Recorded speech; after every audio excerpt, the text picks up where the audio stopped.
Okay, this is episode 2 of the 2016 Jeep Patriot 2.0 liter with the excessive blow-by. We're going to run the compression check. As I told you, we're going to wait for the next oil change, 6,000 mile interval. Here's the catch can we put in. We're also going to check that, and note to self, we put this clear hose on to see if we could see the oil transferring, and it did, but this type of hose is not made for this under the hood temperature. We're going to replace that tomorrow with either a vacuum line or half-inch fuel line, either of those. So we're going to go ahead. We're hooked up on number 1 cylinder, which in the previous video we had good compression, but we're going to see what it is. Okay, go ahead and crank it.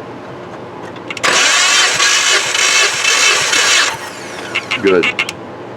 So that hasn't really changed much. It's about 190. 187 is accurate as these gauges are. So we're going to hook up on the number 2 cylinder, which was the real problem one, and we'll run that. Okay, here's number 2 cylinder. Go ahead and crank it.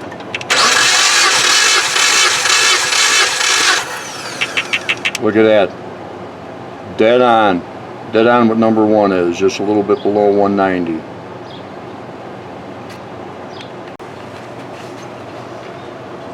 Okay, if you notice, my gauge is like 10 pounds off. It's not 0 on 0, so reality will be deducting like 10 pounds from all these readings. But okay, this is number 3. This was another one that was low. Go ahead.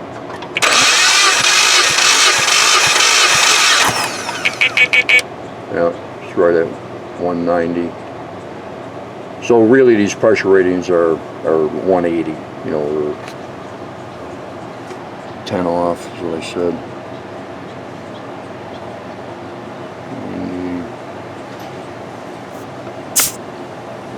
Well,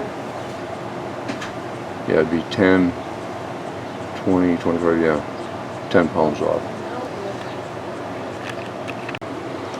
Okay, this will be number 4, which was a normal reading from the original test. They did come up a little bit, about 5 pounds after we did the, we put the chemical and stuff in there. But okay, let's try the last one. Go ahead.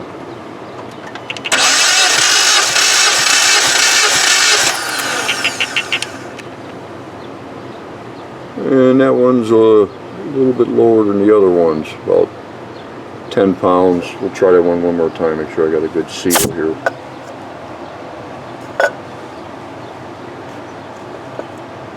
Go ahead.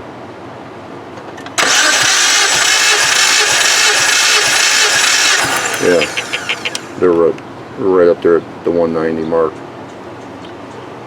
I just tightened the fitting down a little more. Okay, we have the catch can off, and it's got that Allen head at the bottom, and we're going to see what kind of oil's in here.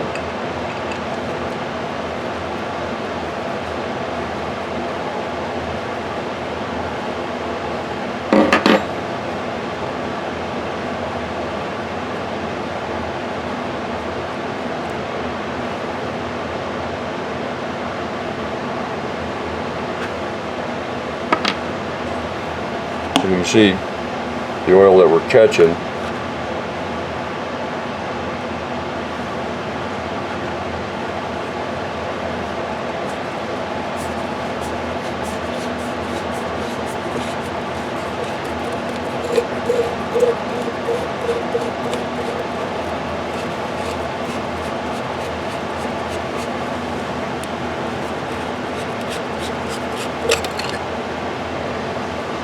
You guys can see in there,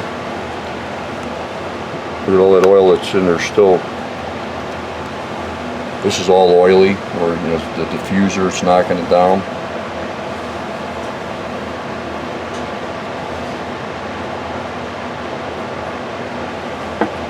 Now, you might say, well, it really isn't a lot of oil, but it is.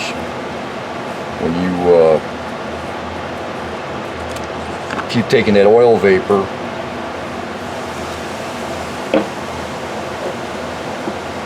and spraying it into that intake system, this stuff is going to stick on everything, and any carbon is going to stick to it like glue.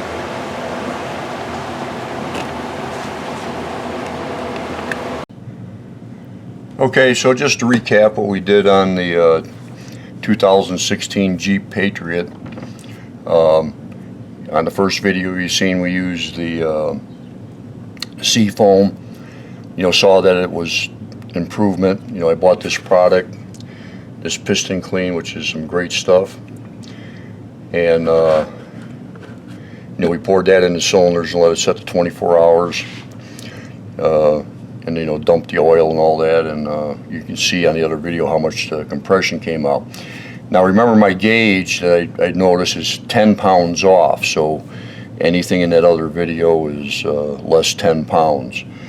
So now you've seen on the one we just shot that the compression in all the cylinders is almost dead equal. It would be like 80 pounds. And you know, we went from the original video, I think the 2-cylinder was 100 originally, and the 3-cylinder was like 140 something. So it did cut all the carbon off of the rings, and you know, then ran a while and got them to reseat and seal up. So the Jeep's been running fine. Gas mileage is back to where it was. No check engine lights. And you've seen that I put that clear hose on originally on the catch can, just so we can kind of maybe see oil coming in, but that was that clear hose is not heat friendly at all. Started, you know, you've seen what it was, all shriveled up.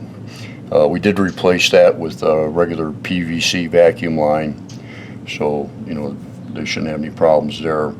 And you notice how much oil was in that catch can, and that is a fair amount of oil. You don't think it is, but you know, it's like you're spraying oil, injecting it into the intake system, and you know, and then that's traveling, you know, into the cylinders, and plus it's coating everything else that it's touching. You know, the inside of the intake. You'll get like EGR fouling problems if you got ports in the EGR system, you know, that feed the EGR into the intake. There's some vehicles got little bitty orifice ports, and it will gum them up, and carbon and oil will stick and close those up. And then on top of it, like, not only does it wind up causing carbon in the combustion chamber, it'll coat the backside of those valves. If any guys have taken engines apart and you look at an intake valve on the backside, it looks like a big old crusty clump of carbon, and that's all caused by the PCV system allowing oil to go through the intake system. It's getting on the back of the valves, and any carbon and stuff just starts sticking on there, and pretty soon you got a big clump, and it starts affecting your fuel system, the injectors, because what's happening is the injector sprays the fuel, goes into the intake runner, and that big wad of carbon starts absorbing your fuel shot. You know, so you'll start getting, like, you know, lean. You know, the trim has to start kicking way up, and you know, to compensate and stuff. But you know, that's just you know, one problem. This was a fix. The fix works. The compression on all the cylinders is up normal, all even, and I hope this helps you guys out.